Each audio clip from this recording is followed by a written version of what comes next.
welcome to another edition of the Sports Exchange. If you missed that first show, boy, you missed it. Donnybrook. I spared Mike Kelly from that one because we talked about life in North Korea. But Marvin Powell stood his ground dealing with that stuff. And then Candy and I. All right, let's get to a rapid fire show. Mike's got to get out of here in 15 minutes. I can't talk faster than 15 seconds a minute or 20 seconds, 30, whatever. Glad to have the group. Breathe. Good Lord, you're going to have an aneurysm. Breathe. Everybody, who cares? Maybe you guys do. I got 8 people that might care anyways, and they're on this panel.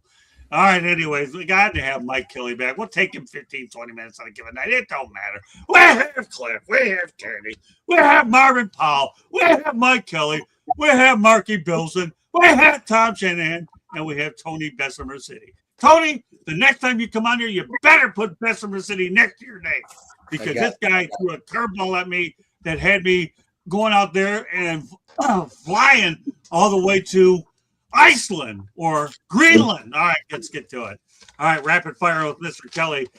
And I'll tell you one thing, Marvin. Tell Mike Kelly what rapid fire means to me, Marvin. It means get to it, bud. That's it. Get to it. All right, Kelly, you ready? You get first grab at them, and then I hit everybody with the rest. All right, give me your thoughts about the passing of Lou Holtz. Breaks my heart. I went to a clinic in 1980 something, and he gave me a saying that I lived by the rest of my life. Successful people do the things they don't like to do. I went back to my office after that clinic, typed that on a sheet of paper, framed it, and kept it on my desk the whole life. So he had a big influence on me. Okay, next topic for you. This guy's learning. You guys think he's learning rapid fire pretty good? I'll tell you, I thrive under pressure, man. That's my middle name. Forget about what Brian on the middle name on the birthday. Pressure is it, man. Get it there. Okay, next one that we didn't get around to last week, Mike, we're getting to it this time. The Dodgers tax penalty for signing any more big free agents this offseason will be 110%. Guess what? By adding Kyle Tucker, it's $80 million after taxes. What are your thoughts about the Dodgers? They got money to go out there and print money, just like I hit Paul with the question about Mario Cristobal. Give me your thoughts about the Dodgers and the taxes. My biggest problem with Major League Baseball is that they don't have a true cap. And you've got teams that like the Yankees, the Dodgers, they have wherewithal that other teams simply don't have, and they buy championships. I have a hard time with that because I'm a baseball purist.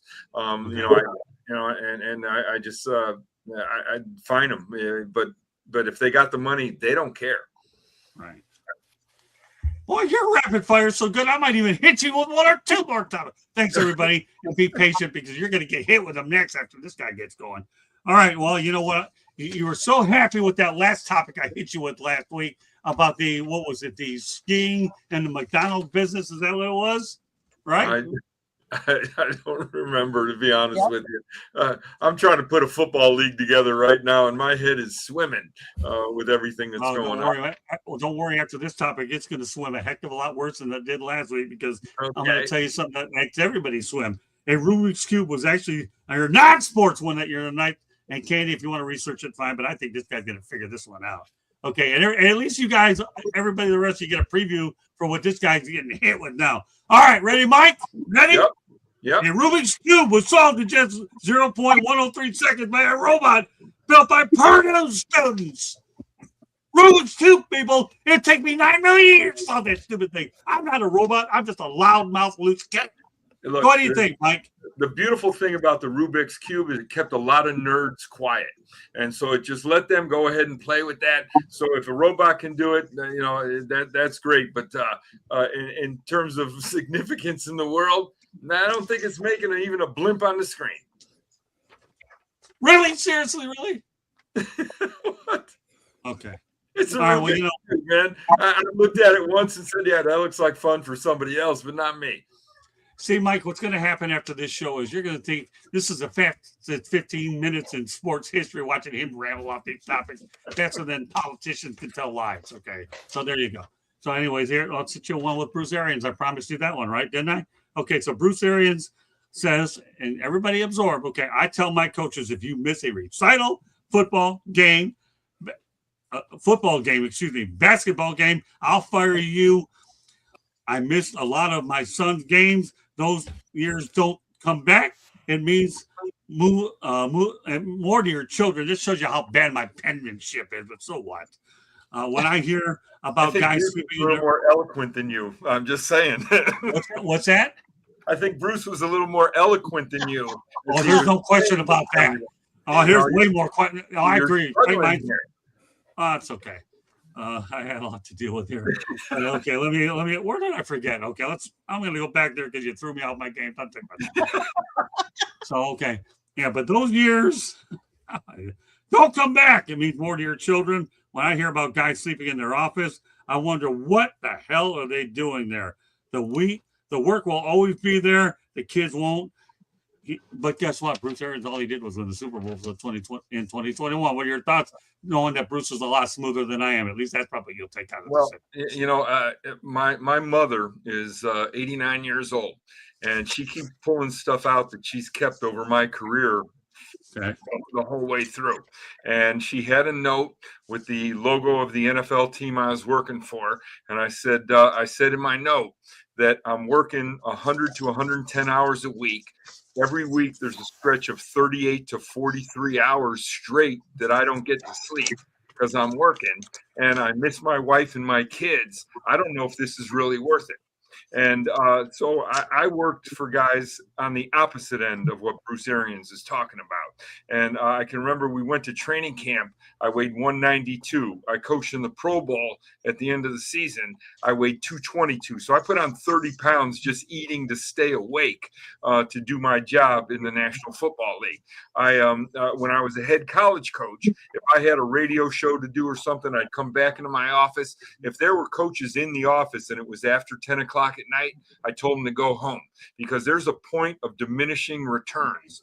And one of the dumbest things that I've ever seen in my life is that when I was working in the NFL, we had a meeting at 7 o'clock in the morning to make corrections on the cards that were made the night before, because coaches were so tired they made mistakes. So then we would go over them in the morning and have to white out things and redraw them. And to me, that was just a complete and total waste of time. Go home, get some sleep, come back fresh. But this staying in the office all night long, I did it in my life, and it's the dumbest thing I've ever done. And I'll be very transparent. It started the demise of my marriage because I was never home. And my wife is in bed, and my girls are in first and second grade, and they're setting a clock to come and give me a kiss at night. They come in the room, I'm not there, and they're crying to their mother, how come Daddy doesn't like your food anymore? How come he doesn't eat with us? Where's Daddy? And all I was doing was trying to earn a living. But I'm a Bruce Arians fan, if that's his approach. And if you look at Coach Cignetti at the University of Indiana right now, his approach is similar to Coach Arians. So that working 100 to 110 hours during the week in the season, I think is ridiculous. And it's just I've lived through it, so nobody's going to change my mind on it.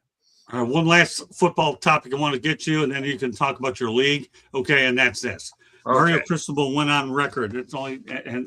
Went on record saying we don't get into negative recruiting, but people always negative recruit against us, and that's fine because we never take that personally. We just let it play out on recruiting the state of Florida. Some thoughts about his philosophy.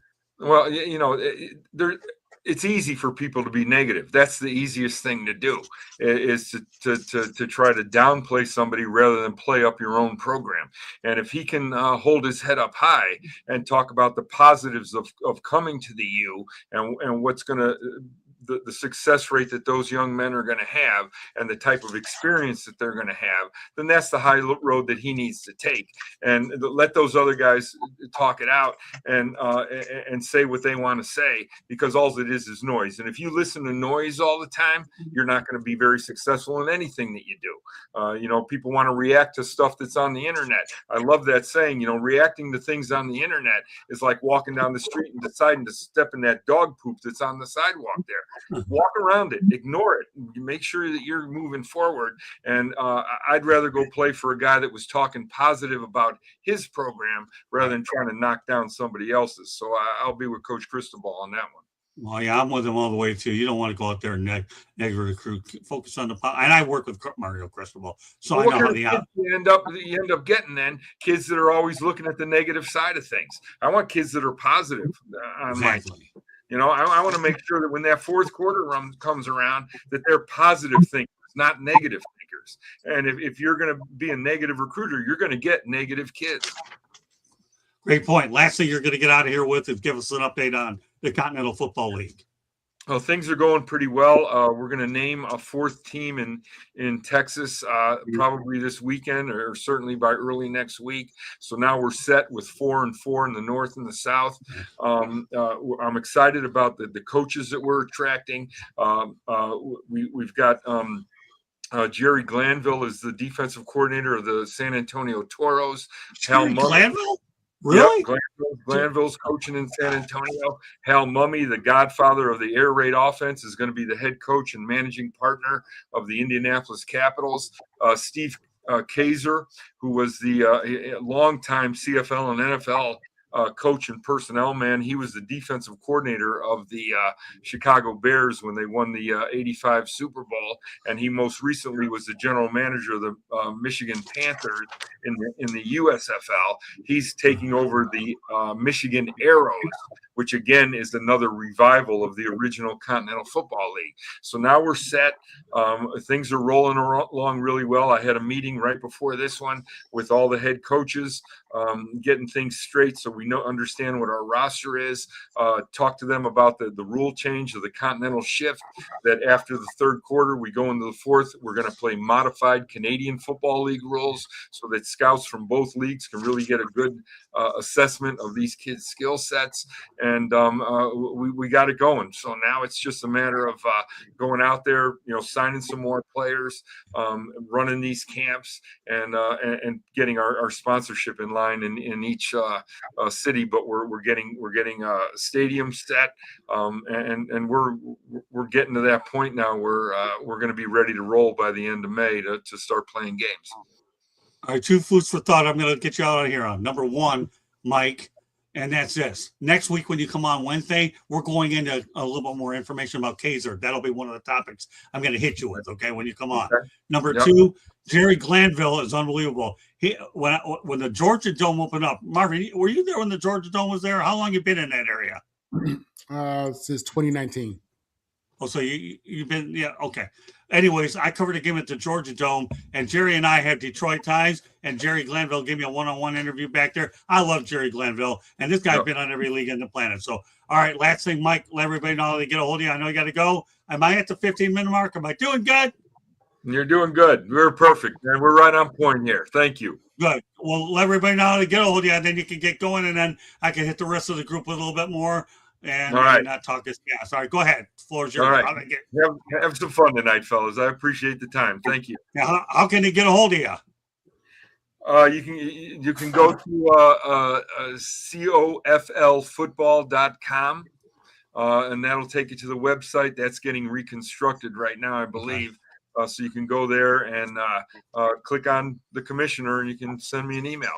But we're going to be putting out a lot of stuff here shortly, and just keep track of us, because we think we're addressing a void that is not being addressed by really going after all these kids that get lost in the transfer portal, and give them an opportunity to continue to play. All right, Mike, I'll get you out of here, but I'm looking forward to hopefully having you on next Wednesday. It'll be 15 minutes, and at least I know how to get to the 15-minute hurdle. Have a good night. Thanks for joining us. All right. God bless. Thank you, buddy. Thank you. You guys have a great night. Take care. Right. So now there are only 7. How about that? I can talk faster. Now we're down to 7. There'll be a few other ones to go on. All right, Marvin, I'm going to hit you with a couple of these topics. Since you're waiting on here, and I no particular order, I just have to make sure I don't lose my place. Actually, you know what I'm going to do? I'm going to hit Cliff Neal first. Okay, Marvin, hang with me. Okay, buddy. Okay, and that's it. Cliff, we're going to start off at the top. Okay, we're going to start off with the Bruce Arians topic, which I think is a good topic. What are your thoughts about Bruce Arians and his philosophy of doing things? Yeah, I'm not really sure. He's gotten in. He's definitely he has a good track record of success. So we can't really blame him for the way he does things. He's gotten to the top of the league. He's one of the premier coaches out there. So yeah, I'd say I think he's right on track for what he's been doing over the years. All right, Candy, go ahead. Yeah, I mean, there is this saying that you can work yourself to death, and that's not worth it. Missing some of your key moments. They're key moments in life that you have to be part of, and so I get not being at work at midnight and getting up real early the next morning. I also know that sometimes you got to be a workaholic. And not everybody's the same. Some people are very different. Some people can work late hours and are better at night or better with, I think you got to do what's right for you within, obviously, your employer's realm. So I'll leave it at Tommy. that. That's what Don Coryell was known for at San Diego State. And then Joe Gibbs, who played for Coryell at San Diego State as well as coached with him at San Diego State, and then later with the Chargers, was also famous for sleeping in his office. So that's one legend. But the other one that I always remember hearing is Sean Salisbury. He used to always mock and scoff at the idea that coaches had to spend all night. He said they spend a lot of their time in their office reading the paper and eating donuts. So Sean Salisbury said that? yeah. So I don't know where the truth lies. Well, that one threw me for a curveball. Forget about that, Bessemer City. This guy here threw me a curveball. He's the most straightest terror on the planet. All right, let me give you some information, Marvin. I have to say, get this off my chest. Did you have a good anniversary yesterday? Good. Thank you. 19 years. And what did Happy you? And where anniversary. did you go, Marvin? Did you go to Buckhead? Where'd you go in Atlanta? I know that area a little bit. No, we went to Canton. Where? To Canton, Georgia. It's probably 45 minutes north of Atlanta. Okay. Yeah, they have there's a nice restaurant up there that we like. We did that. So you know what, Marvin? I have to tell you something here in front of a live audience. Okay. I have so much compassion for you and your anniversary because number one, I love it when people have anniversary long because I'm Brucearians. That topic motivated me. Get this guy a night off. That's okay. Not that I wouldn't have done it, but Brucearians, because you're talking about him right now, Paul. What are your thoughts about what he's talking about? And by the way, I'm glad you had a great anniversary, Paul. Sorry. Thank you. Yeah, I have friends and family who coach in the NFL and in college, and all they talk about is how they don't see their kids and how crazy the schedule it is with the in college with the recruiting, and then in the NFL, you have a lot of situations where these guys don't even live in the same city as their family because they move around so much as assistant coaches that they don't want to uproot their kids everywhere. So now they're going, months at a time without seeing their kids. And it's tough, man. I mean, listen, college and especially in Power Forward, college and pro, these guys are getting paid. So this is what the job is. I get that. But there's definitely a sacrifice. Bruce Arians, he definitely understands as somebody whose kids are now older. And, it's tough, man. It's a tough deal. I get it. So. Sounds good. All right. See, even your man Earl give you a happy anniversary. Look at all the love you're getting tonight. Oh, scary stuff. Good stuff. You deserve it. All right, Marky. Am I loud enough tonight, or should I get louder? Volume is fine. Well, I am a former Steelers beat writer, but I did not cover the Steelers when Bruce Arians was there. Nevertheless, I am a Bruce Arians fan, remembering his days with the Steelers, but also I would suggest people, one of the things, and I think this is where the beginning of the slow end really started for Mike Tomlin, was when Bruce Arians mysteriously retired as his coordinator there with the Steelers. And then it's quite a retirement. He wound up becoming a head coach after that and winning the Super Bowl. I've never heard of a retirement that successful and all that. So, I think that when Bruce Arians left the Steelers, that was the beginning of a slow end, as I said again, for Mike Tomlin. And I just look at this. I do agree with his point. And speaking of another Steelers coach that everyone will know, Chuck Noll, back in the day, I can recall this is the era when Joe Gibbs was sleeping in the office with the Washington Redskins. The Redskins it was the 80s. The Redskins were winning. The Steelers were living off past glories.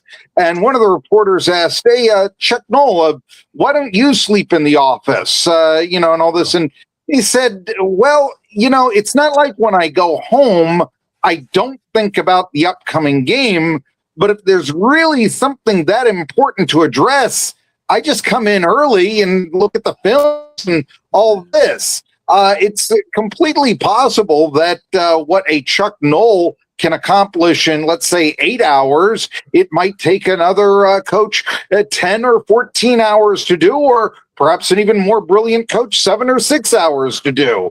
The sleeping in the office we talked about and all of this, it's quality work. It's not necessarily quantity. And I love the Salisbury quote. I believe it very much. Okay. Tony, what are your thoughts? I think part of what happened with Bruce Arians is him coming in as an older coach and learning the business and being somebody who was probably closer to players, being a wide receiver coach, assistant coach for all that time, and seeing the burnout from being an assistant coach and all that work, because he didn't become a head coach until he was 60. So that gives him a lot of time and different perspective with age and wisdom of realizing the work-life balance that it takes to be good as a professional coach and athlete and everything that has to deal with that. Also, I don't know when this quote was said or stated, but he did deal with some health scares too. So that might have something to do with it, right? You don't want to work yourself to death literally out here. So I know that might have something to do with it as well. But I think part of that just came with the age and wisdom of him being somebody who was closer to the situation and seeing these people get burnt out at the lower levels of assistant coaches and realizing, hey, guys, go home, spend some time with your family, because time is the one thing we're not going to get back. Tony, that's a great point. Bruce Arians did have some health scares, and let's face the reality. I mean, that could have had, but the philosophy is good anyways, but you also have to factor your health in there as well. And I'm thankful that I have Candy to curtail a lot of that. And she tries to keep me under control as well as she can. Not the easiest thing in the world to do. Searching for a miracle. Well, no, maybe some people need to be searching for a Candy. But no, I can appreciate where Bruce Arians does. So, but it's a good point. Tony, you always leave some good points. Let's go back to the Cristobal thing. Okay. And that's this. Obviously, I'm going to go back over it because I know it went out there and I went fast. I'm going to go a little bit slower. Okay. We don't get into negative recruiting, but people always are negative recruit against us. Everybody knows you don't want to do negative recruiting, and he doesn't care about whether they do or not. So, all right, Cliff, what are your thoughts about negative recruiting and the way Mario Cristobal seems to handle that? I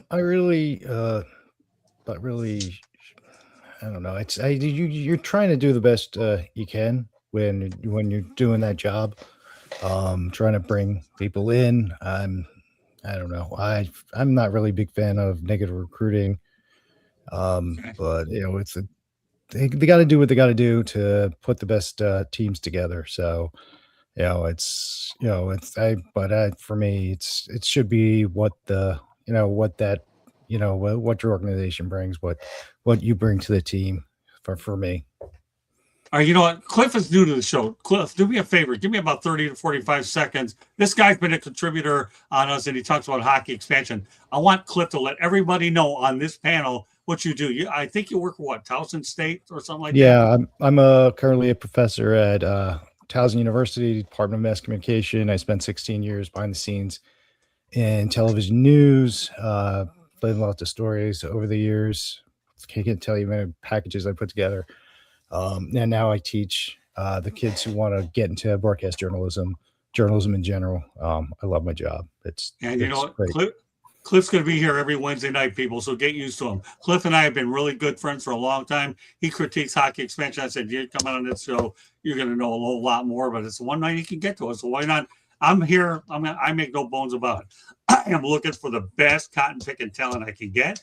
I got 6. I don't know what the heck I call myself.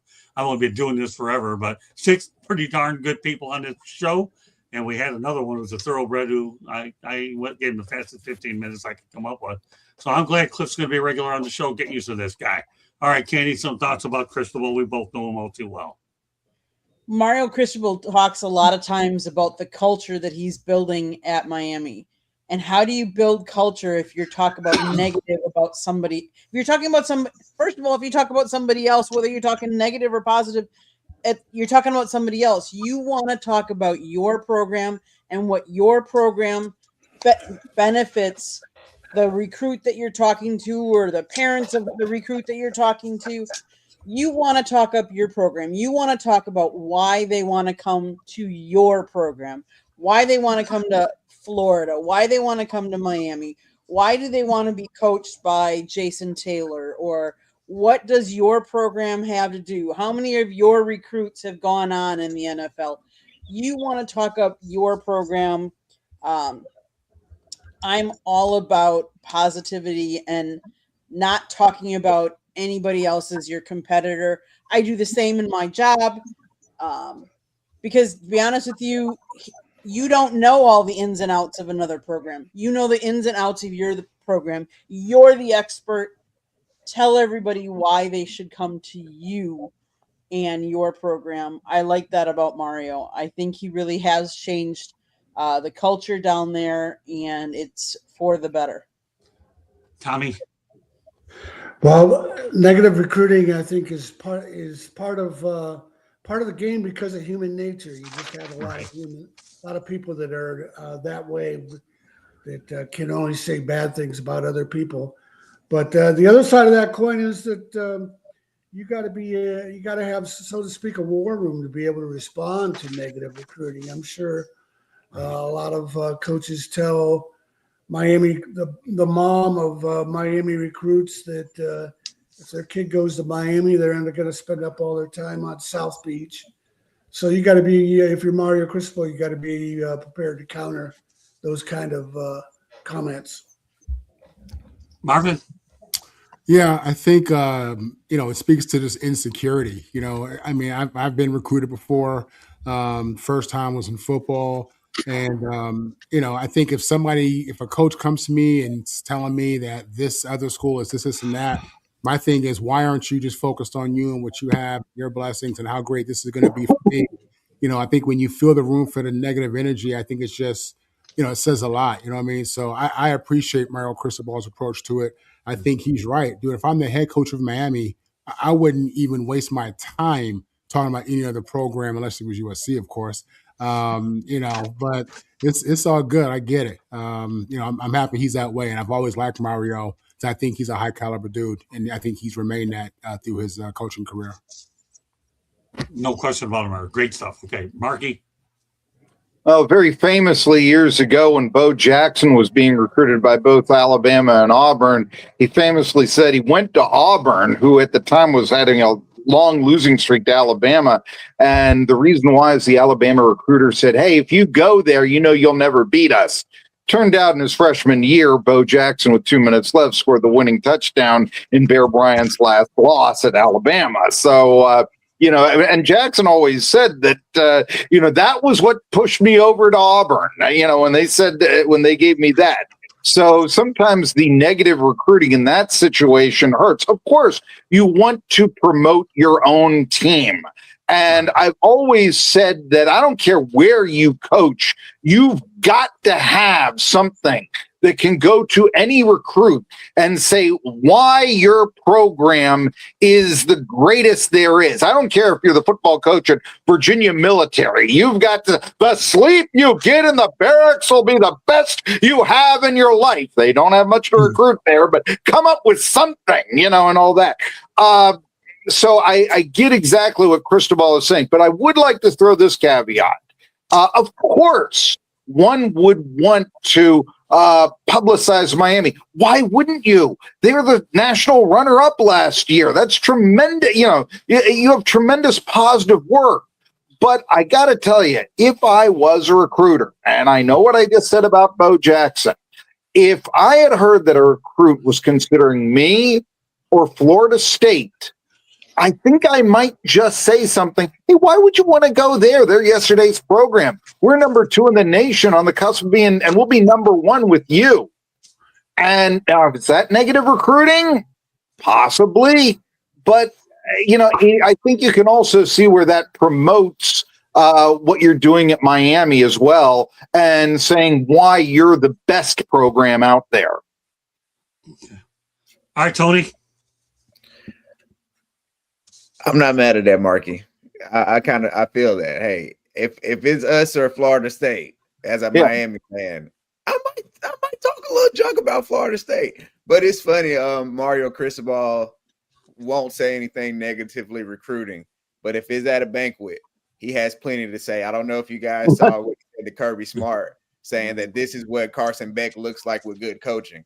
So he has plenty of jokes, and he knows how to put his jabs and shots out. But I respect it. Miami has enough good going on where they don't have to talk about nobody else's bad. Like you say, they're the national runner-up. You have Malachi Tony. You have good players. He's recruiting in-house, and you can sell Miami. If you're somebody, if I'm going to talk negatively about certain places, other schools, other than Southern California, I can say anything. Hey, you want to be in Ohio State, cold, freezing, snowing in November? Or are you trying to come down in Miami and play where it's nice and warm and 70 degrees? All right. That'll be my negative recruiting for everybody in the Northeast or anywhere in the Midwest. But other than that, man, you got enough good stuff going on in Miami. Okay, one new segment I'm going to introduce next week until the draft. I hope everybody's paying attention because you're going to be expected to critique it. I got a lot of interviews over at the Senior Bowl, okay, everybody? And I'm going to go out there and find one that we can all talk about and critique. The draft is coming up. Marvin, you and I have already talked about this with Mel and Candy. There will be a Saturday inside the pigskin, okay? And I'm saying it right now in advance so we can promote it early, right? And we're going to talk about the NFL draft, okay? And I got some guys, and I really cleaned up big time over at the Senior Bowl. I don't know how many people on this panel have gone out there and covered the Senior Bowl, but for me, that was like a Thanksgiving feast, except I didn't care about the virus I caught having to watch it 34 degrees in Alabama. That sidelined me for a while. The one thing that can slow me down, it's a virus at 34 degrees in Alabama. So I hope everybody, I'll come up with a pretty good quote, and everybody will probably be in there 2 or 3 minutes, and everybody have an opportunity to talk about it. Any questions or comments? You looking forward to it? Hope so. Tommy, if you don't mind coming on next week, then obviously for a few minutes anyways. Sometimes on those, I'll limit it like 10, 15 minutes. How's that sound? Just listen to it, and that'll give you some information, and that's all I'll need from here and there. How's that sound, Tommy? Sounds good. Okay, good. All right, let's keep this show going here. I want to wish a happy 80th birthday to my best friend in sports media. Ever heard of Bob Ryan? Marvin, have you ever heard of Bob Ryan? I have, yes. Good, great stuff. Anybody else heard of Bob Ryan? Yeah, of course. Yeah. Well, Tommy, you should. I mean, the guy goes to NSMA a lot, right? Okay, great stuff. But anyways, happy 80th birthday to Bob Ryan. He's retired from the Boston Globe. He's a mentor of mine anyways. And much more. You won't meet a classier individual in this business if you don't know much about him.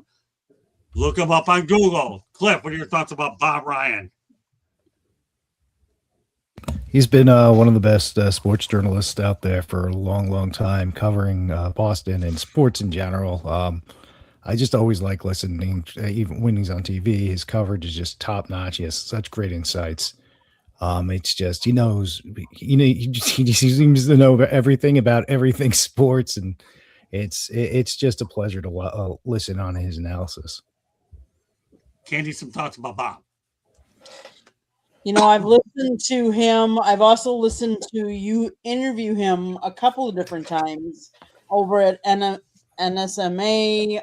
You did live shows with him, or actually, I take it back. It wasn't a live show. We recorded it and then publicized it. But, he's written about numerous sports. He's covered a lot of Boston's, sports for sure, but a very well accomplished sports writer. Well, I here's the thing with Bob. I did something when he had a book signing over in, I think it was Winston-Salem, and then I got him for a one-on-one. Get this, people lasted about 2 hours, and he didn't care. We just had a blast talking. All right, Tommy, you know Bob probably well enough. We obviously both work with him over in North Carolina. Some thoughts about him. Yeah, Bob is one of the legends. He wrote a book called Scribe that's very good for anyone who's pondering and going in, for any kid pondering going into sports writing, about his life and what lessons he learned and how to conduct yourself as a sports writer. He is still very active on Twitter, and I enjoy reading his comments. He goes apoplectic anytime somebody board puts a comment up there about great winners in basketball. They don't mention Bill Russell. He'll go on a tirade about that. Nobody won more than Bill Russell. Well, he's Mr. Boston Celtic, and he's Boston sports in every sense of the word, for sure. So yeah, I mean, Russell also won back-to-back NCAA titles. He won an Olympic gold medal, and then he won all those 9 out of 11. Is it, or 11 out of 13? I forget what it is with the Celtics. Yeah, I mean, what can I say? Bob Ryan to me is a mentor and a friend, and if I ever needed to contact him for advice, he'd be there that fast. Marvin, go ahead. What do you think about Bob? Yeah, I mean, listen, just as a sports nut my whole life, Bob Ryan is somebody who I've obviously seen countless times covering different sports. He's somebody who I think is always on point, has a great perspective, creates a great narrative for the game. And yeah, I mean, he's just a legend, a living legend. Marky? Well, I will just say this about Bob Ryan. It gave me one of the great honors of my career. And just to say this, years ago, and probably the article I'm best known for, my most famous one, was when I wrote for SI.com, if you remember that, a piece questioning why Howard Cosell has never won the Pete Rozelle Award, which is given to football broadcasters. This got picked up by a lot of national sources. But at the time, Bob Ryan was filling in as the morning host on WEEI. What do you think the next day he was talking about at the 9 o'clock hour? That's an honor when Bob Ryan is giving you a shout out for your work and talking about the piece that you just did. So Tony Kornheiser called him the quintessential American sports writer. When the quintessential American sports writer is talking about your work, what could be a greater honor? Yeah, he's unbelievable. All right, Tony. Yeah, man. When I think of Bob Ryan, I think of being young. I'm talking like real young, at least for me. Looking up at the TV and watching sports reporters on Sundays and realizing like those are the big dogs when it comes to sports reporting, or those are the guys that writers aspire to be, and to see his longevity and him guest starring on PTI, Around the Horn, all that stuff. That's how I know Bob Ryan. And yeah, man, he's a huge part of my sports life as a kid, growing up watching sports and how to be on TV. Prepare me for this. Well, the one thing I always mention in my book, and for those of you who haven't, Candy will tell you in a few minutes how to get it.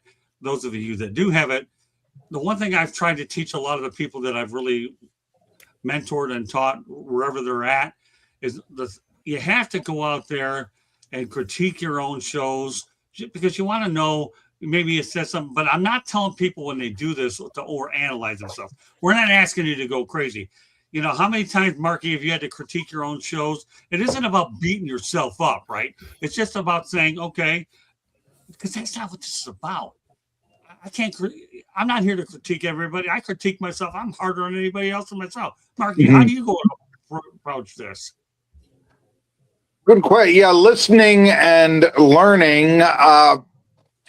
Trying to say, boy, I hate that, or I wasn't that direct, or went into something. I think just listening and analyzing is one of the ways that I would do self-critique and such. And when writing, one of the things I do with my podcast, I try to keep to 60 seconds. Many times it's just a matter of, okay, you've got to cut this down. You've got to, and that in its own way is a critique. But yeah, sometimes I look back at the stuff that I did at the beginning of my career, and boy, I thought I was, the cat's meow back then. And you said, boy, I've improved since that time, that sort of thing. So, but I think just reviewing what you've done is the best self-critique and trying to analyze it. And another thing I mentioned in my book too is I don't know how many people watch other shows, whether it's Pardon the Interruption, Get Up, or First Take. I like to watch other people and use it as a shadowing idea in an effort to see what you like, what you don't like, so that way you try to develop your own style as well. Those are just a couple things that I mentioned. And when I start to eventually get back into public speaking and talk in front of groups, those are the things that we always like to talk about, is shadowing and critiquing. That doesn't mean you have to go crazy and go nuts, but those are things. Katie, why don't you give us a quick station break real quick, and then we're going to a lot of other great topics as well, and she'll let everybody know how to get the book. Great stuff, everybody. More to come. South Florida Tribune Publishing Company published a book, Lessons from the Microphone, Tuning into the Enduring Wisdom of Visionary Leaders. It is written by our host, Scott, the Motor City Madmouth Morganroth, talks about his 40-plus years in the industry and how it has evolved. Old school media meets new school media. Get your copy today. It's available in print form and audio, Amazon, Barnes & Noble, Kindle, Google, and Apple Books. There's also a link on our website, www.southfloridatribune.com, where there is a plethora of great content. So go check it out. If you like to listen to podcasts, you can find us wherever you get your podcast. If you want to advertise or be a guest on a show, email us at southfloridatribune@gmail.com. Last but not least, if you see that red subscribe button in that lower right-hand corner, that means you have not yet subscribed to us. What are you waiting for? Just click it, like us, share us with all your friends and family, and then turn on your notifications button so you're notified every time you go live. You do not want to miss some of the programming that we have coming and we have in store for you. So make sure your notifications are turned on. Back to you, Scott. Great stuff. So I'm talking about my book. I'll tell you a guy that you should definitely go ahead and look at it. And I'll tell you one thing, Earl. Thanks for buying the book, and I'm looking forward to your feedback in the chat. Okay, but here's a guy that, if you can't find a much better broadcaster than this guy, he showed his worth on the Super Bowl. Ever heard of Mike Tirico, people? He called his first Super Bowl, and he's just the 13th TV play-by-play voice in the history of football who's covered the biggest game, and he's a resident of Ann Arbor. What are your thoughts, Cliff, about Mike Tirico? Oh, Mike Tirico's so many years he's been doing sports. I've always liked what he does, what he has to offer, how he tells a story, how he's able to really run that broadcast. He's kind of like the anchor of that broadcast, and he kind of runs that. And he's been in this game a long time, very, very long time, and you can see it. And he did I think he did a wonderful job this year with this role. And hey, it's you don't get much better than Mike Tirico. Yeah, think about this. This guy had to double dip, okay? Covers the Super Bowl, had to do the Olympics, and I've never seen a guy who's worthy of the praise get it in social media. Social media was great to this guy, and you know what? They should be. Mike Tirico is as big of a pro as you can get. And I'll tell you, God love Mike. I actually met him, I think, one time at Super Bowl 33, actually, and we were able to talk a little bit. And, of course, it didn't hurt. He's from my neck of the woods out in the Metro Detroit area. Candy, some thoughts about Mike Tirico? I liked how he closed out the Olympics and how he used saying about the Olympics are people chasing their dreams, and that's what you should do. And he brings more personalized. I think it makes it more personalized for all of us in any of the broadcasts that he does. He brings a little different angle, and I enjoy listening to him on broadcasts. Nexus Wolf is in the house. Glad you're out here, buddy. What's up? Nice to catch up with you again. Ditto. How's your day? Doing great. Getting a lot of things done around the business. Tommy, some thoughts about Mikey Tirico. Well, yeah, he's been a pro for a long time. It's always about the game, and it's not about him. He's not looking for sticks or anything like that. He just does his job. And he got a lot of praise for the report he did. Pretty spontaneous after the hockey team's gold medal. But yeah, there's nothing to not like about him. Marvin. Yeah, I've always been in awe of his versatility and his ability to really just relate and just speak in a way that everybody kind of gets. And I think it's a direct but soft approach, and I think he just lands well with people. Man, he has good energy, great communication skills. People can connect with him. He's that type of dude. So I think he's great. I'm a big Tirico fan. Beautiful. Okay. What about you, Marky? I think Mike Tirico is the top sportscaster and going today. So first those we talked to relating to the fans on my old sports talk show in Tennessee, I actually had the opportunity to have him on as a guest. And what I do remember about the conversation really impressed me was he spoke of that he thought that NFL ticket prices were too high for the average fan. I mean, that's somebody who cares about the fan right there. That really impressed me. And you know what?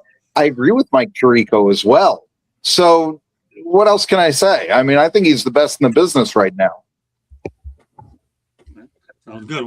Go ahead, Tony. Yeah, I never think about ranking guys. When you think about what Mike Tirico doing right now, he's definitely has to be. He goes Super Bowl, Olympics, back for NBA, probably going to do some MLB games when they have the Sunday night baseball games. He's literally covering all the major things when it comes to sports in America and the world when you add the Olympics.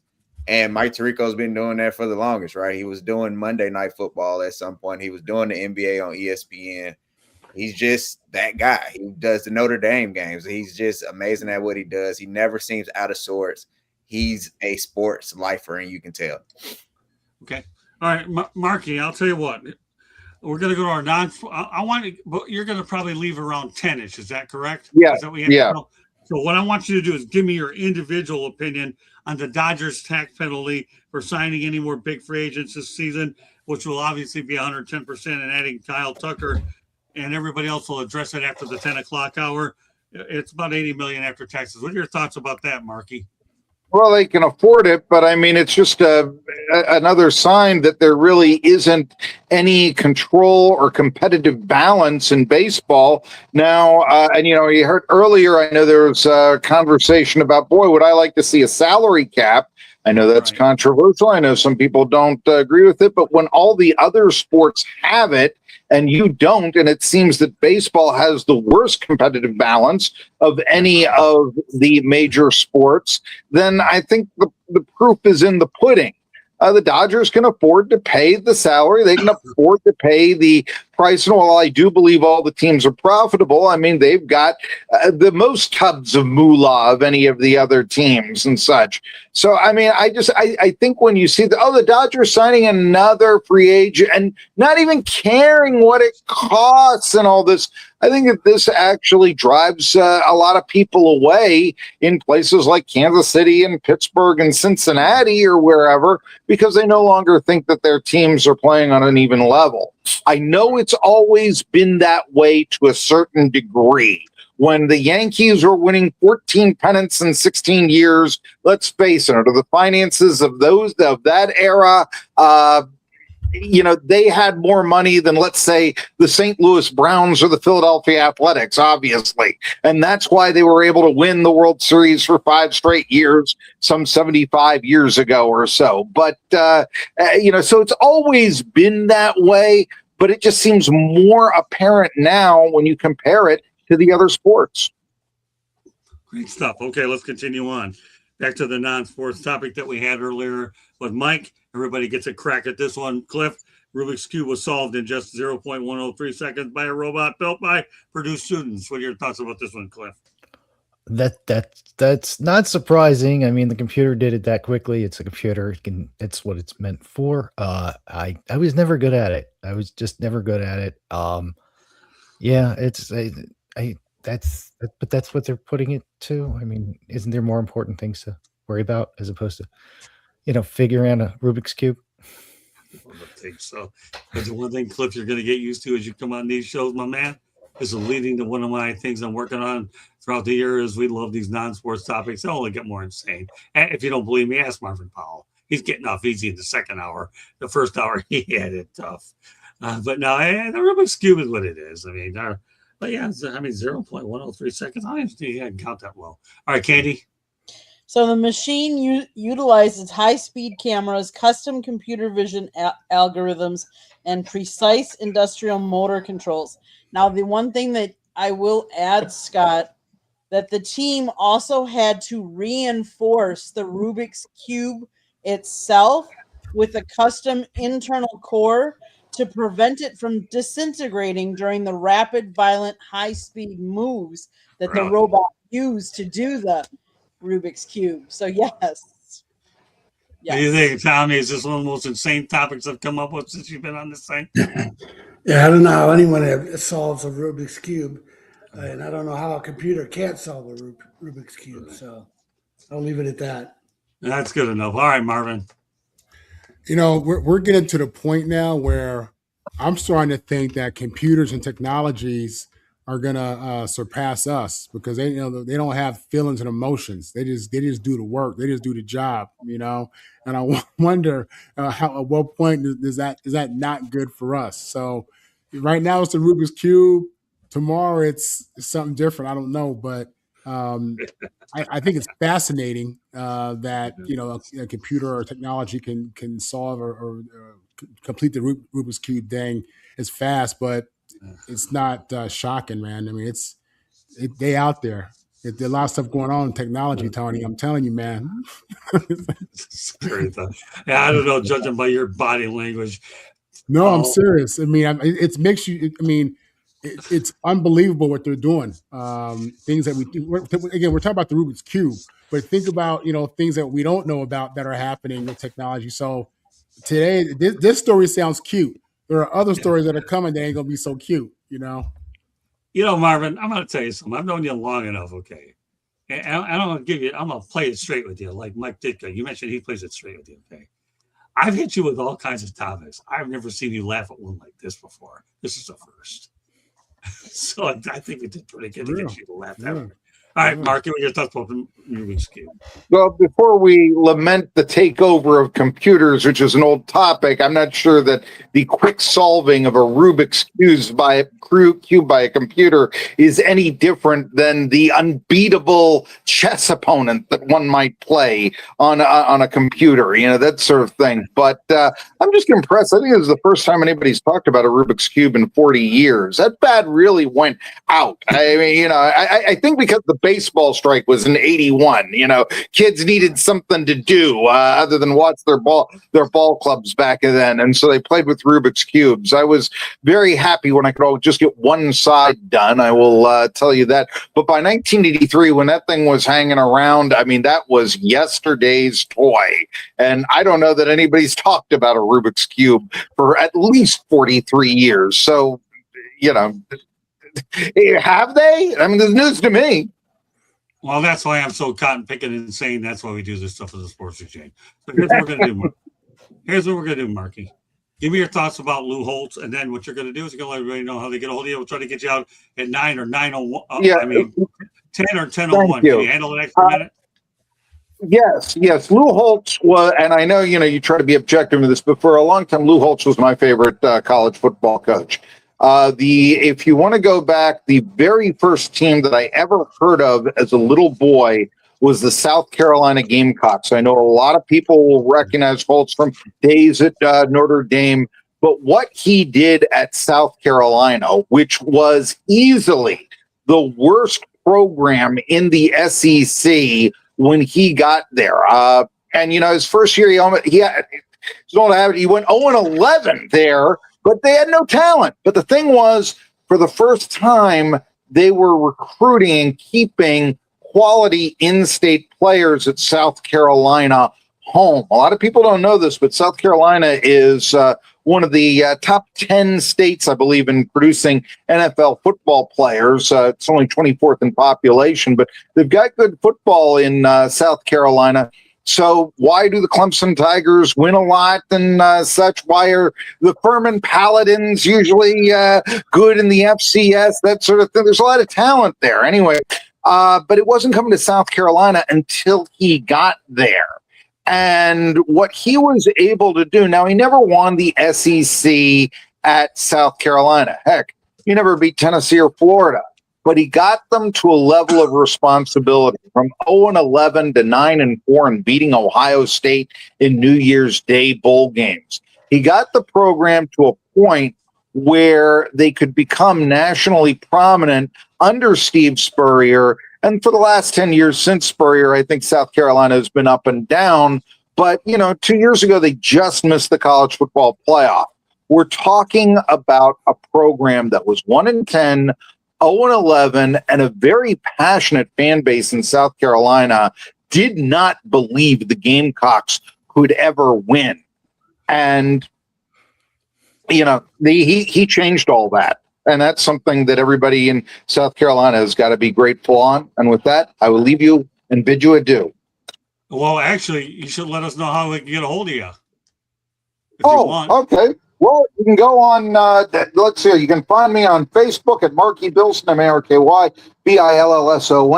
Check out my podcast on East Tennessee State Sports on TikTok, again, at Marky Bilson, or you can find that on YouTube, many other sources and such. Twitter, you'll find me at Marky Bilson, usually a lot of the Pittsburgh content there. I am a former sports writer. So, many places to find me. And with that, I bid you adieu for real. Yep. Next Wednesday. See ya. All right. Thanks, Marky. Appreciate you. Okay. Now we have Tommy. All right, Tommy, what we're gonna do with you the rest of the show is this. We're gonna have the Shanahan report, and I'll have maybe one or two topics if you want to comment, and we'll let you go. How's that sound? Okay? Because these are ones I think you'll be very interested in. One, you can talk about Lou Holtz. You want me to start about Lou Holtz now? Yeah, well, go ahead. I got a couple ideas here that I think they're one thing I always remember about Lou Holtz, this is going way, way back, 1977 season. Oklahoma was in position to win the national title after Texas and Michigan got upset in their bowl games. The Orange Bowl was the late bowl game on January 1st. Arkansas had some players, 2 or 3 of their best players, get in some trouble. I forget if if it was a crime or whatever it was, but Holtz suspended them from the game. Right. And everybody thought Oklahoma was just going to roll over Arkansas and claim its national title. Right. And Arkansas won 31-6. Nobody could figure out how he did it with all these backup players. And you would never see coaches do that nowadays. They'd make up some kind of excuse to play their star players no matter what they did. So that's something to admire Lou Holtz about. Of course, there's no question he was a great coach everywhere he was, except for the New York Jets. He was great at Minnesota, and then he went to Notre Dame. But I don't know how someone like Lou Holtz could spend his whole career working with black athletes and minorities and seeing how they've been discriminated against, and then come out and be a Trump supporter. I just don't get it. He wasn't just a mild Trump supporter. He was a rabid one. So for that reason, I have no respect for the guy at all. Okay, that's fair enough. Okay, Tommy. All right, now what I want you to do is this, and this will be a topic that everybody's going to talk about. Okay, but Tommy's obviously, I have a few minutes left with him, and then you're going to go to the Shanahan report after this one. This one has your name written all over it. Indiana moves high school basketball for Hoosier football. High school was rescheduled their sacred Friday night prep basketball games so fans could see the Hoosiers in the Peach Bowl. What are your thoughts? Obviously, you've covered Indiana a lot, and we all know about the years of Hoosiers and how they do things. What are your thoughts about this story, Tommy? So they moved their Friday night games? Yeah, but I didn't I'll go over it again because this is unbelievable. Yeah, Indiana moves high school basketball for Hoosier football. they rescheduled their sacred Friday night prep basketball game so fans could see the Hoosiers in the Peach Bowl. Apparently, the Peach Bowl obviously was on a Friday night, so they moved it so they can go out there and watch the. You follow me? Yeah. Well, if Indiana, it wasn't a football state before, it is now. I mean, that's a pretty amazing story. That's like Nebraska. That's like Nebraska moving football games for their basketball team. It's fun. It's true. Okay. All right, Tommy, you got the Shanahan report. Go ahead, my friend. I've got a couple of stories from events that I posted in the last couple of days on my website. I have an event, the Apex Library, which is Apex is a suburb of Raleigh, invited me for a Black History Month. Jimmy Ray joined me, Charlie Young, one of the pioneers at North Carolina State, and a guy named Gary Dilly is also from Michigan State. We talked about how the Tar Heel State, North Carolina, played a far bigger role in college football integration than people understand. For example, Jim Tatum scheduled 2 games at North Carolina was segregated, and Jim Tatum was their coach in the late 50s, and he scheduled games with a 3-game series with Michigan State, 2 at East Lansing in 62 and 63, and then in 64, Michigan State was the first fully integrated team to play in the South. Now, Jim Tatum caught one of those bizarre, strange insect diseases like Rocky Mountain spotted fever, and so he died in 1959. But the point is, those games are scheduled 5 to 10 years in advance. So in the late 50s, when North Carolina is still segregated, he's scheduling a game with Duffy Doherty to bring his team down there. And that's quite an advanced moment in college football integration that nobody understands.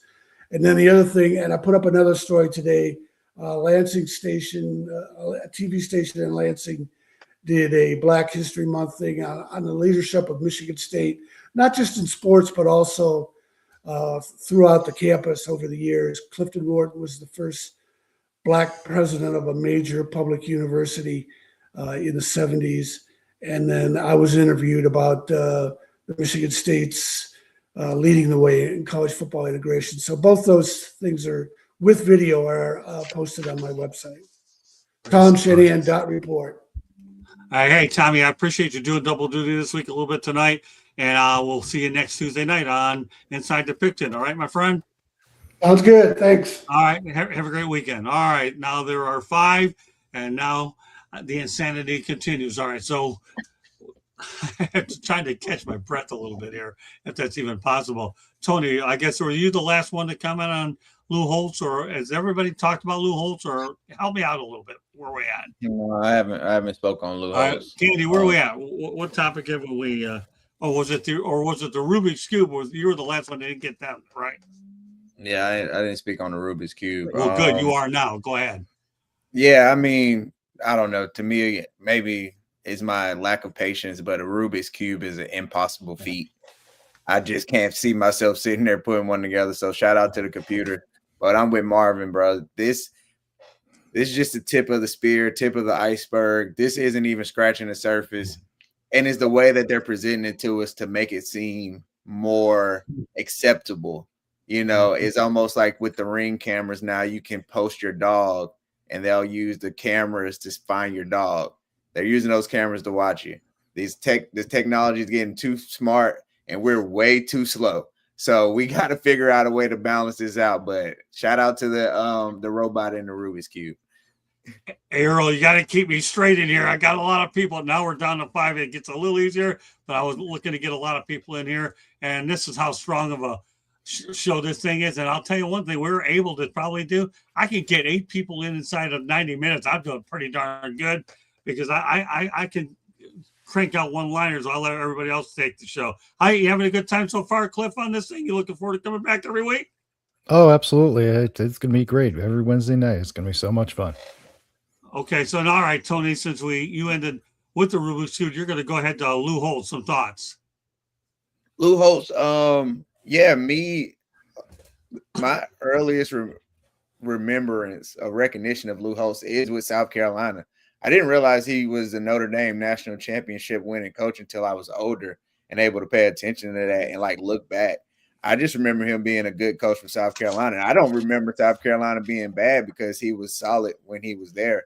And then him transitioning to being on ESPN and College Game Day, he just became a figurehead on TV. So that's what I remember about him. And then when I got older and I became a Hurricane fan, it was, I don't really like Lou Holtz like that. He was part of the Catholics, and I was a Hurricane fan with the convicts. So that's my recollection of Lou Holtz in the grand scheme of things.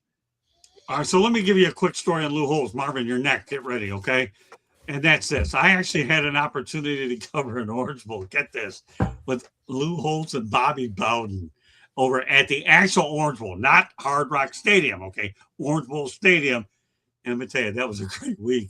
There was no shortage of one-liners for both of those two guys. Now, I actually made a mistake when I actually thought, how do you like, playing in the Big East Conference? And he corrected me very nicely and candidly said, all of our sports in there, football. But it's okay. I mean, you talk about a classic guy, this guy was. But then I hit him with a couple of follow-up questions that were a little bit better than that one. That shows I was a puppet. I was a little bit younger. But covering the Orange Bowl at the Orange Bowl Stadium with Bowden and Holtz, that was an absolute quote machine. Lou Holtz, rest in peace. All right, Marvin, go ahead. Yeah, Lou Holtz, one of the all-time great coaches. Growing up as a kid, I love the fact that he was playing a black quarterback in Tony Rice. Tony Rice helped him win the national championship. Tony Rice is from South Carolina. Speaking about South Carolina football, but Lou Holtz had dominant Notre Dame teams. He was really the last coach to have a great Notre Dame team. Or he's the last coach to really be in that conversation.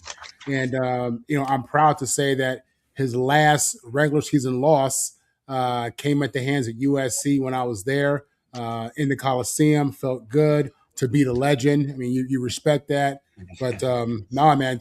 Listen, he is a Hall of Famer. Didn't work out for him on my Jets, but he really, his coaching tree, I think, is well established. And the reason that we still talk about him literally, 50 years later is because he was just that good. So, or 50 years after he left Notre Dame. So, yeah, great legend, big football legend. I'm a big fan of him, even though he coached for the Irish. Yeah, I know. I know you really broke your heart when you had the opportunity to get a plug-in for the Trojans beating the Irish and Lou Holtz. It made sense, God. It just made sense. It slid right in there. Marvin, that was so painful that you could hardly even feel the cotton picket pain. I know you lug it up, Foul. What do you think I have? Then again, hold your emotions because you probably got 9 million things to say about me. Good, bad, or different. I don't care, Marvin. I still love you anyways, pal. Okay, go ahead, Candy. Give me your thoughts about Holtz before I say something stupid. I don't have any drinks here to bail me out of the dehydration I'm getting in this thing called a studio. So anytime someone's career, think about this, his career started in coaching in 1960. It ended in 2004. That tells you, I mean, in a day and age where we talk about coaches on a short leash, that, that one and done or two and done, or we only give you a short leash like that. He was an assistant coach in 1960 for Iowa, in Williams and Mary, Connecticut, South Carolina, Ohio State. Then he was a head coach, Williams and Mary, North Carolina State. He went to the Jets, Arkansas, Minnesota, Notre Dame for 10 years, and then South Carolina from 99 to 2004. His overall coaching record is 249, 132, and 7. Now that's his college coaching record. Right. In the NFL, obviously, he coached for the Jets. He was 3-10. No offense, the Jets aren't real great. Marvin, you've talked about that a lot of times. Obviously, and we've talked about previously on other shows that sometimes a head coach in college doesn't mean you're going to be a good head coach in the pros. The same with assistants, just like we said. There are some offensive coordinators that are better offensive coordinators than they are head coaches. But back to Lou Holtz. a really awesome, legendary coach. There'll be none other like him. And rest in peace. All right, Cliff, you have the final word on this one.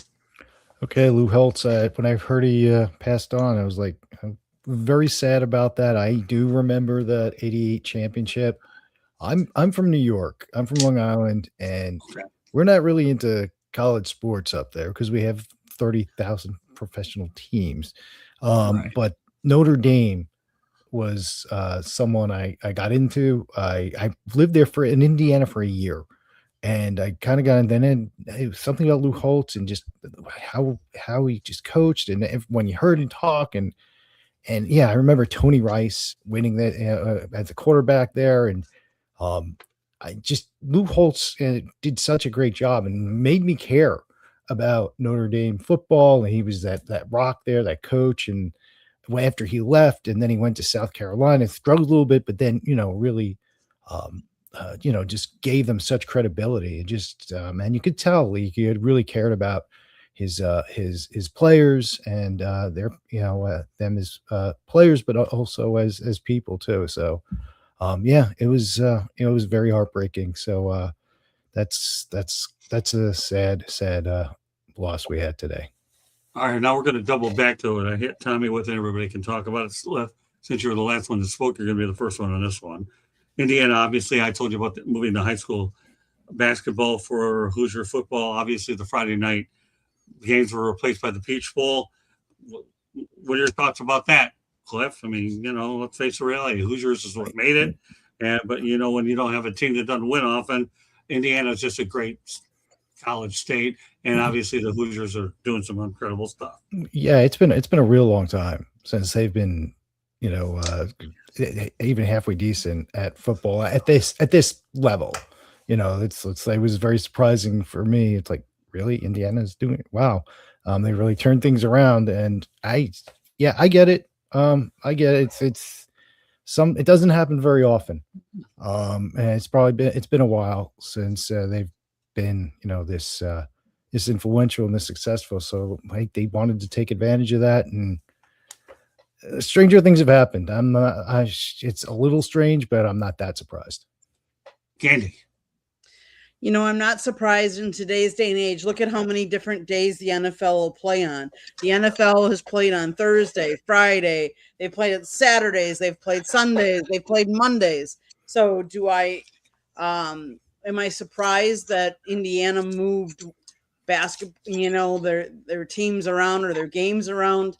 No, because it's about money and making the most money you can and getting the most bang for your buck, and not going up against, sometimes not putting two teams up against each other in your market so that you have to make your fans pick and choose. This way they, could choose both. So I get it.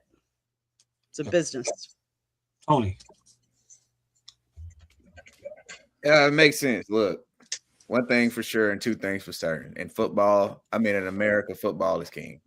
So if you got a team, especially you talking about Indiana, who's never played for a national championship, never had a season this good, you can move a high school game or basketball games around easier than moving football games around. I love it. I know some people from Indiana, from that area, tight-knit community. So this is just something that brings the community together. And that's what sports does. It brings everybody together, and being able to watch your team root for a national championship is 3.5 hours of peace in a place like anywhere, that any place in America that can use right now. So I can see why you do that. All right, Marvin. Yeah, I think Tony just hit it. I mean, football is king. Candy said it. It's a business. It's a testament to the, how powerful sports are. Again, football, well, sports, family, religion. I mean, depending upon who you are, it's a different 1, 2, 3. So, this is historic. Indiana has the biggest living alumni, which just tells you how many people in that state probably are, this is a big deal to them. I get it. So, yeah. Okay. Cliff, you said you're from the Long Island area. Is that correct? Yeah, I grew up there. It was okay. over Great. 30 years of my life. Everybody's going to love this story. I'm telling you. And Marvin, since you're the last one to smoke, you're going to be the first one. I'm going to have a little fun with this rotation. I think last and then first. How's that? Okay. And Candy somehow gets away with it because she's right in the middle anyways. So this is really a really good story. Congratulations to Rod Strickland. He's been named the Coach of the Year in the NEC 3 years ago. Long Island University went 1-15 in conference play. This season, they're 15-3. And they won the regular season title. Rod Strickland, everybody. How many people remember? And he's done a really good job in Long Island. Marvin, you can start, please. Yeah, I got a lot of love for Long Island. I spent 6 years there when my dad was with the Jets. Shout out to East Meadow. Yeah, shout out to East Meadow, New York. Okay. So, yeah, that just shows you the power, one, of coaching and what that NIL check can do. All right, because I'm certain that they got I'm certain they did some kind of fundraising. They got some kind of alumni who put something together. But yeah, real leadership, real coaching, and in that check. And Long Island isn't a bad place to be all of a sudden. You know, I'd love to see how many transfers they had this year. I don't know. I didn't know what Long Island was getting a lot of NIL of. I don't even know. But hey, listen, I got news for you. I have a lot of respect for Rod Strickland. The fact that he won there, to me, says a whole lot about this guy's coaching ability. And you know what generally happens with guys like him?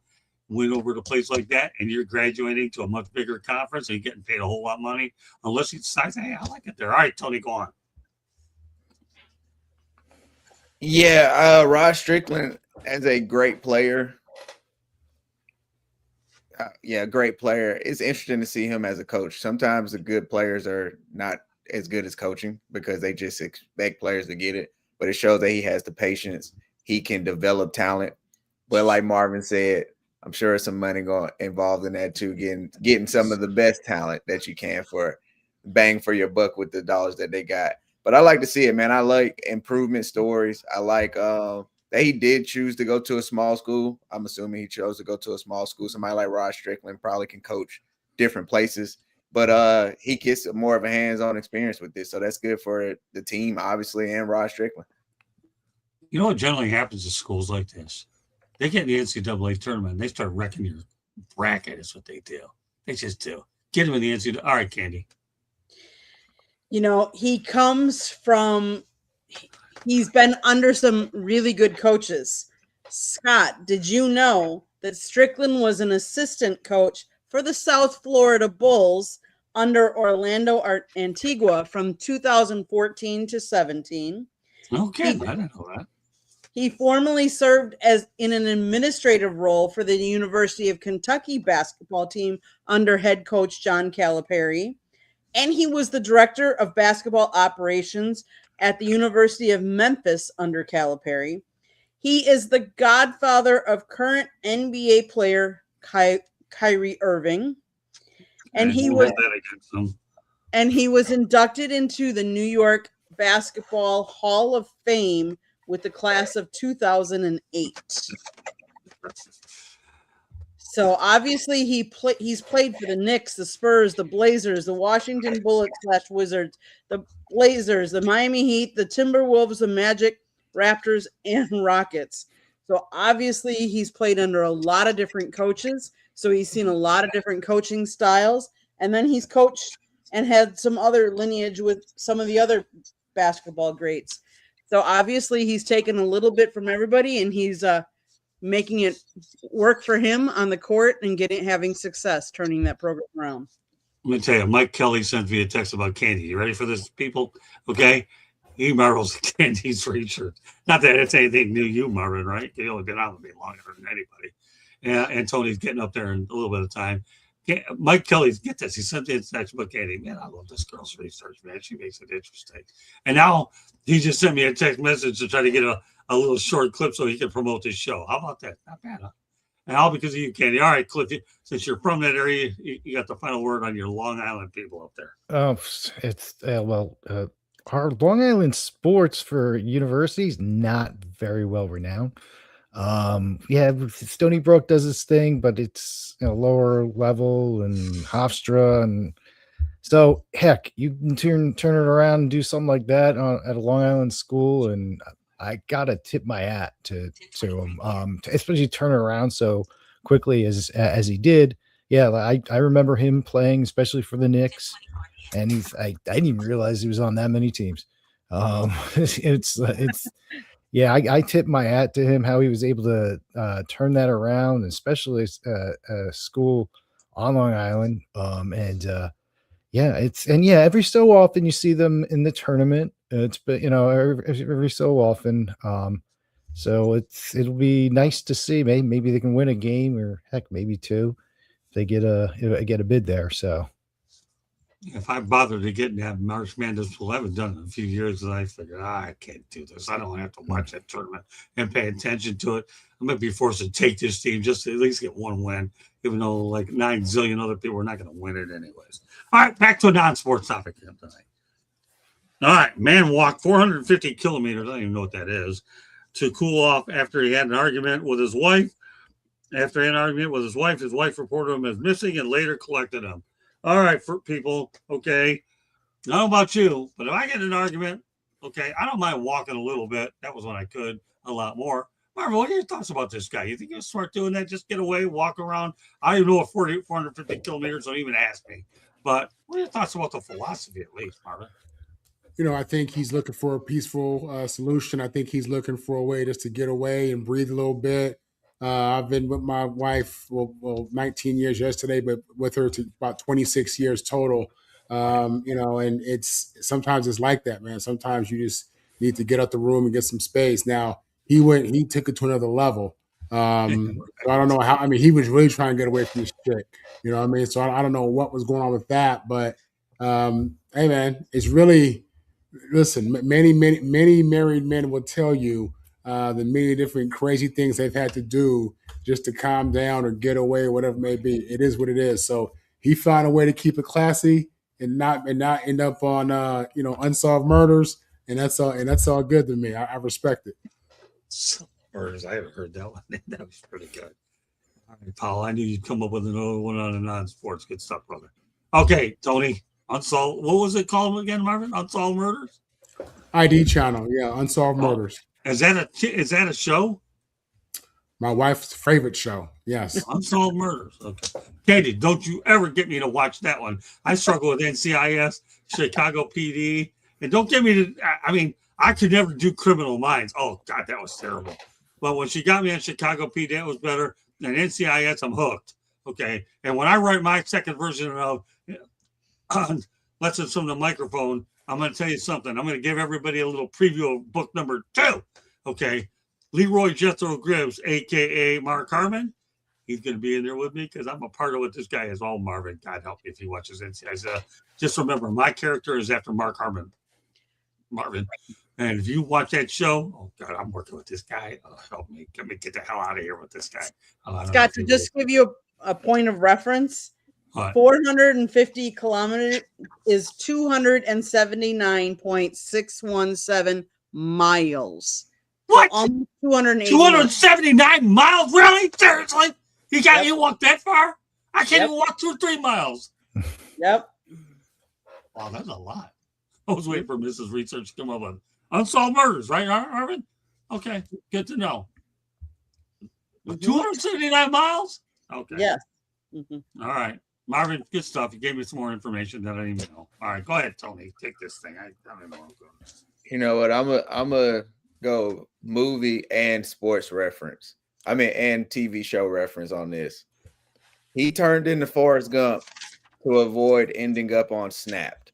Okay, and if you want to know about another show, Scott, Snapped is when women go crazy and they kill their man. All right, so what is it called? It's called Snapped. SNAP? Yep. God help me. Past tense. So PED. Add a PED to that. Snapped. And snapped. Snapped. Yeah. Because it's about stories that have already happened. So he turned into Forrest Gump and he just went to running and he did all those miles, probably to avoid being on Snap. Because that's a long way, man. I don't know. At what mile marker did you feel like, you know what? I think I've cooled off enough now. I think 1 or 2 miles might have do it for me, but he needed to do 261. That's a crazy crazy feat. He probably could have. Hopefully, he's on Guinness or something. He deserves something for this. Yeah, well, I'll show you what I know about the metric system. I was really never big on it. You know what? And here's a little story I'm going to run by all y'all. You ready for this? I'm driving in Canada, okay? And obviously, when you're driving in Canada, I'm sure, Cliff, you've probably been there a few times, right? You know, I only got once. this. Oh, okay. Well, Sorry. I'm going from Detroit to Toronto anyhow because I'm covering the Blue Jays and the Tigers, okay? Or no, was it the Blue Jays? No, it wasn't the Blue Jays and the Tigers. It was the Blue Jays and somebody. And I'll never forget. I had to switch the speedometer over to kilometers. I thought I was going 120 miles an hour, not 120 miles. I didn't know it. That was messing me up. So he talked about a little bit of shell shock when it comes to switching it over. All right, Candy, you give me all this metric system. Go ahead. Do you have anything to add to the actual topic about getting away from somebody when people get upset?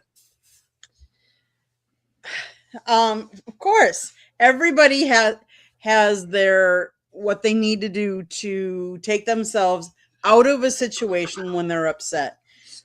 Was he smart enough to do that? Yes. Obviously, walking, 280 miles is really Forrest Gump, like Tony said. Smart on his part to walk away, because sometimes that's what you need to do is you need to walk away. You need to clear your mind, get a different perspective. Obviously, 280 miles is a long ways to go. He was actually stopped by police at like 2 a.m. after he had walked.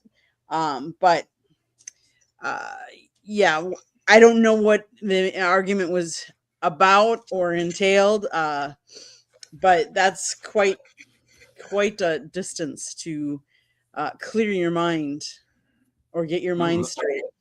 Everybody thought I was insane walking 10 miles in Deerfield Beach just to try to lose weight. Well, I guess I was probably like 270 behind this guy.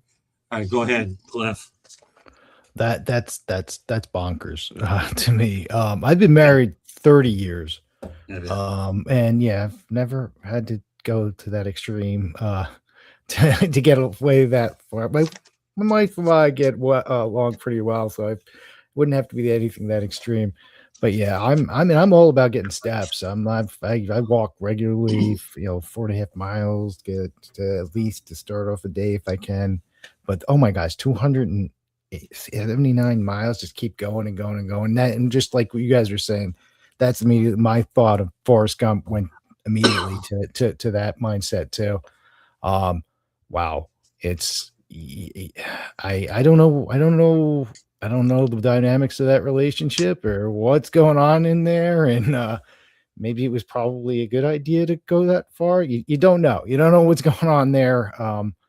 But hey, he's okay. I guess she's okay. I think it'll, cooler heads definitely got a chance to prevail with that amount of time. So yeah, God bless him. So hopefully he doesn't have to do that again. Yeah, the wife reported him missing and later collected him. Now I'm getting 270, 280 miles. Now I know why she did it. And as Paul Harvey would say, does anybody know who Paul Harvey is in here? Yes. I've heard of him. Well, guess what? We just heard the rest of the story. Good outfit. I had to do it. It's an old school stuff. All right. Well, let's go back to the Dodgers. Initially, wait, Scott. I have one more last thing I want to put on there. He probably would have kept going, but he was picked up by the police because he broke Italy's COVID curfew at the time. We had to add that in there. Okay, Candy. Let's go back to the Dodgers. We talked about it earlier. The rest of the group will get a chance to do it. I talked about the tax penalty for signing in more big free agents. What would be 110%? Kyle Tucker, obviously, made $80 million after taxes. Any thoughts about this, Marvin? About the Dodgers spending a lot of money and getting hit with a lot of tax stuff? Yeah, I think it was Markey who said it. In baseball, it seems like the salary cap is a joke. Like it's not a real thing at all, and it was put there for a specific reason.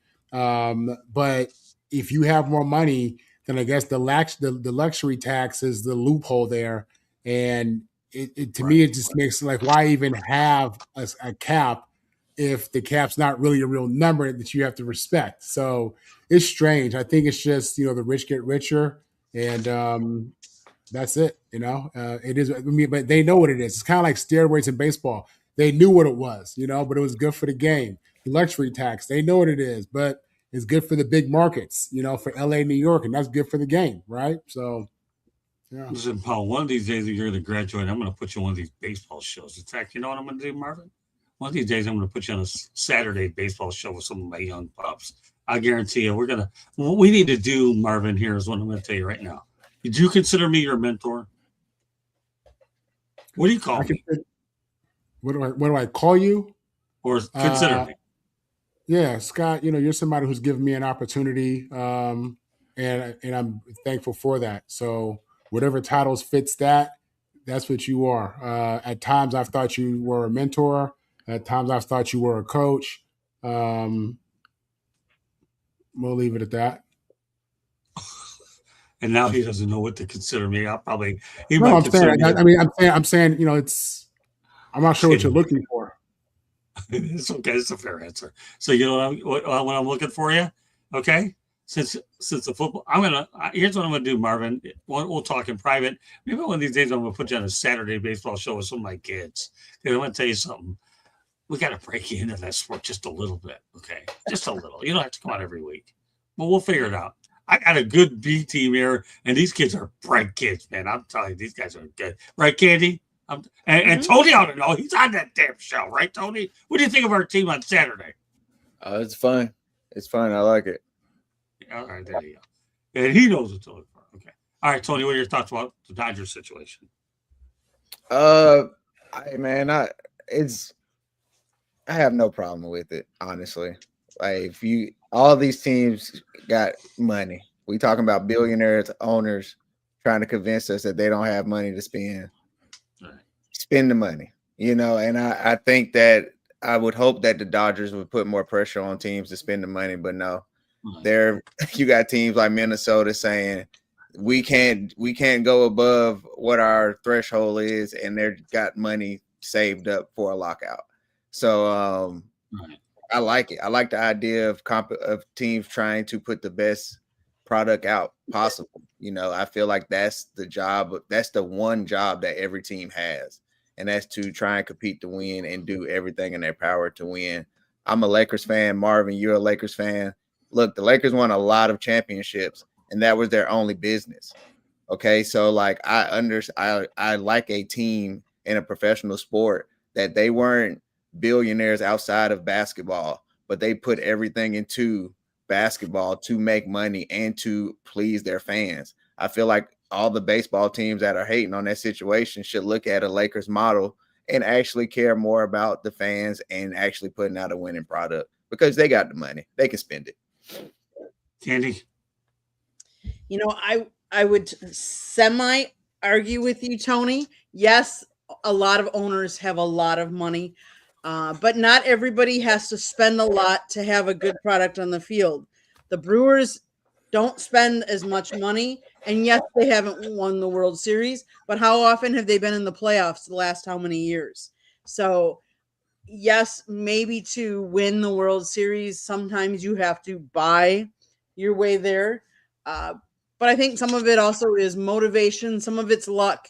Some of it's, and the reason why I say luck is how many players get injured and how many of your players at the end of the year are hot and the team is playing hot. So am I upset that the Dodgers spend that kind of boku money?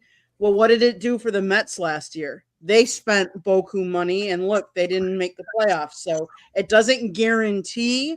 Yes, you're more likely to make the playoffs, but it doesn't guarantee it. I think we're looking at next year. We're going to have a lockout. Because they're going to, strike, and they're not going to come to an agreement whether we need to have a salary cap, what that salary cap is. Do we need a floor? All of those are going to be battled out in negotiations during the lockout next year, I believe. All right, Cliff. Candy stole a little bit of my thunder there mentioning the Mets because I am a Mets fan, and I'm like, it doesn't matter how much money you spend. They don't know how to spend it correctly. Okay, that there's a difference in spending. And then I'm sick of watching the Dodgers just throw money here, left, and right. But I can't. Who am I to talk? I'm from New York. I'm a Mets fan.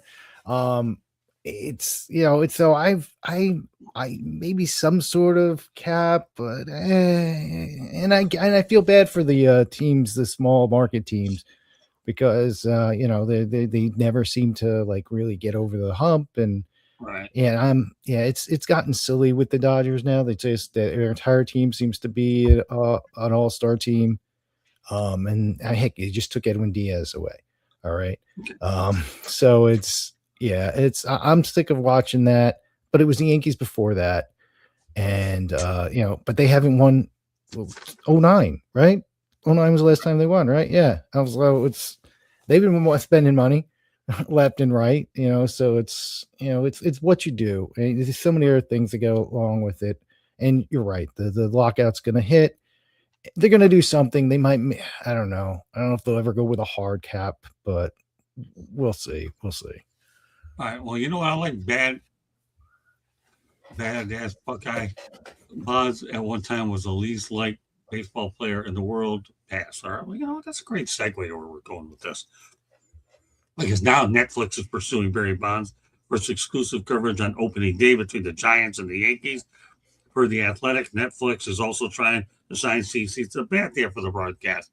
All right, Cliff, what are your thoughts about Netflix trying to bring on Bonds and then Sabathia?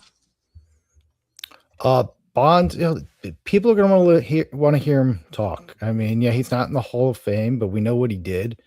Everybody knows what he did. It's television, it's right. Engaging. People are going to want to hear it. If it's going to bring in extra ratings, sure. And lots of people love Sabathia. So I guess to kind of go with I'm not saying one's a good guy or a bad guy, but the whole villain hero character, because Sabathia was kind of loved, and that might be what they're kind of doing. And I mean, if it can get him to talk, if you can get Bonds to talk, I mean, that's what he's getting hired for, because, when he was playing, he was kind of difficult, right? So if you give him enough money, it's about the ratings. We'll see what he's going to do. So I'm not really surprised. Netflix will do anything they can to get eyes.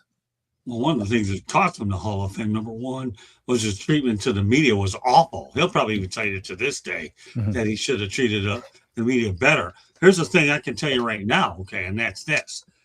I covered the Marlins and the Giants in that big game where they ran into Pudge Rodriguez, made that incredible play at the plate. And again, I didn't want to talk to Barry Bonds. You know what I ended up doing? I went into Marlins clubhouse and got dosed with champagne, and I was having a ball in there, getting every interview I could get my hands on. And if you've ever been soaked by champagne inside of a locker room like that, it's just an unbelievable, exhilarating feeling on the planet. It was unbelievable. And to see Barry Bonds, I don't like the guy. I never wanted to talk to him, and I still never want to talk to him, and I still think he's a fraud. But if they feel, but this guy here, you're putting him on TV, giving him an audition, pretty much is what they're doing to see if he's any good. We'll find out, but I'm not holding my breath. And besides, if Don Mattingly didn't like Bonds, it's another reason why I don't like him. All right, Candy. Let's face it, this is a business. And what are they trying to do? They're trying to get ratings. We have Jeter, A-Rod, Big Papi on the other networks. So they got to get some other big names in there. NFL does it. Tom Brady's, the big names, the recognized names are the ones that they want to bring in. We're all talking about Barry Bonds again. So now let's face it, it's going to bring in ratings, and that's why they're doing it. And I understand. Tony? Yeah. We're talking about the greatest baseball player of all time. We're going to want to hear his perspective. But if you ever hear Barry Bonds talk baseball, he definitely makes it seem like it's too easy. So that's going to be interesting to hear him talk about a game on play-by-play, because whenever I hear him talk about baseball nowadays, every ball should be hit. Every ball should be caught. So it will be interesting to see if he's going to be a play-by-play guy or he just talks pre and post game. But we want to hear the perspective of the greatest players. So I'm all for it. Well, yeah, as I understand, I think he'll be a color analyst, but yeah, I'm sure be interesting to see him. I'm not going to watch him. I have no interest in it. I got way too much to do in spring training about this guy. But or actually, and but and obviously opening, I'm not worried about it. But yeah, might as well give him a shot. It's against the Yankees too, by the way. All right, Marvin, some thoughts about Barry Bonds getting behind the mic. He's polarizing. A lot of people have strong feelings toward him, whether they think he should be in the Hall of Fame and he's being robbed, or they think he, did the game wrong. People who love sports know who he is. People who know baseball have an opinion. So I think it's smart. At the end of the day, whether people tune in because they love you or tune in because they hate you, they're all fans, and they're all, contributing toward that viewership that Netflix wants. So I think it's a smart move. I get it. And, I'm sure they'll have numbers at least on opening night on the first run. So we'll see. Okay, great stuff. Final topic of the night. Only one to go.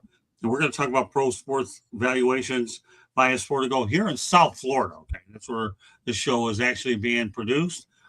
With South Florida franchises, the Dolphins come in at $8.25 billion. What do you expect of the NFL, right? And they've been around longer than any of them. The Miami Heat actually come in at $6.03 billion. The Florida Panthers are $1.89 billion. But here's the thing, and I know, Cliff, I'm going to probably lean on you with the hockey one anyway.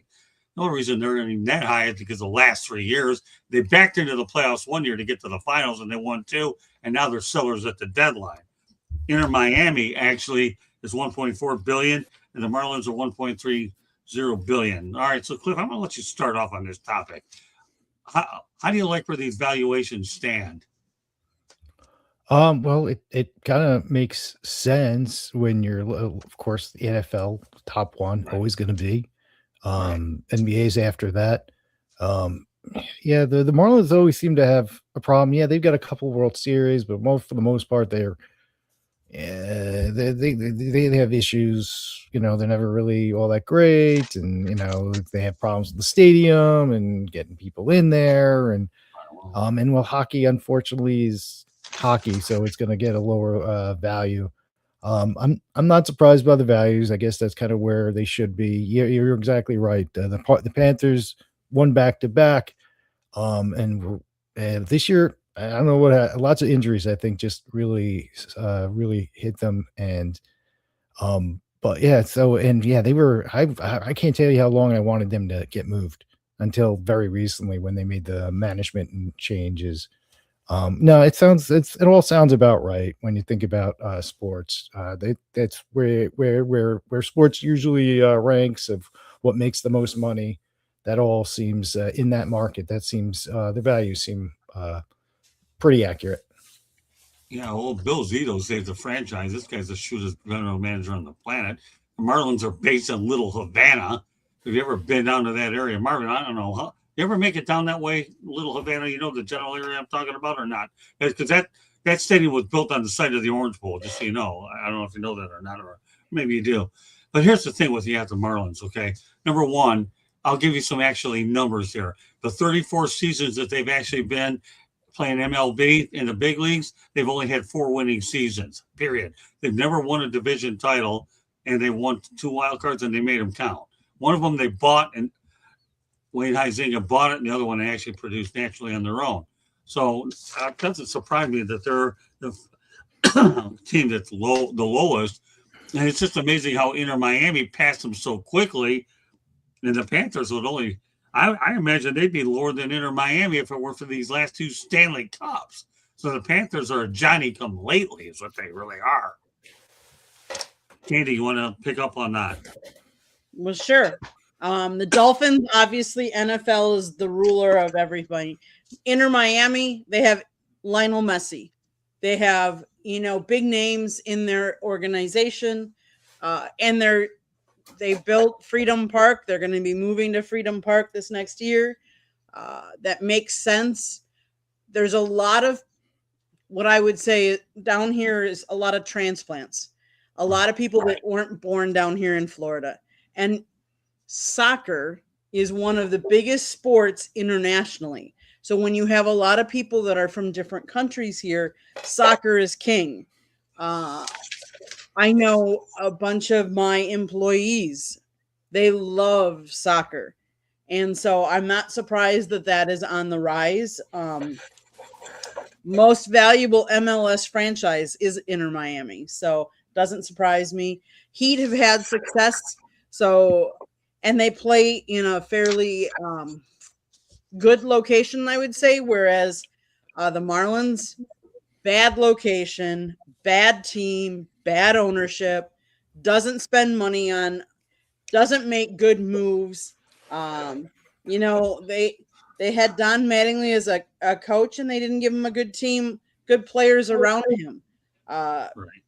For years, it's been that way, at least since I've been down here. Now I realize they did win before a couple times, but so that doesn't surprise me. And yeah, the Panthers have won the Stanley Cup the last couple years, so their valuation obviously goes up with that. They've hired front office well, and that makes a difference. Your coaches matter, the players that you get matter, the people that you attract to your team matters. Um, you know, Miami Dolphins, albeit they haven't had success lately on the field, but again, the NFL is king, and we all know that. Well, that's it for the fact that the Dolphins have been relevant this century. I mean, the last time they won a Super Bowl was back in the 70s. So the Dolphins are a laughing stock. They were once upon a time they only had 3 coaches. Now you got 3 million different coaches. Tony, some thoughts about how that pecking order is with the 5? I mean, it just makes sense when you look at the sports and popularity. But the money's going to always go up. I don't think there's a safer investment in America than if you can invest in a pro sports team. Right. They're just going to make money. They're going to be able. They're too big to fail.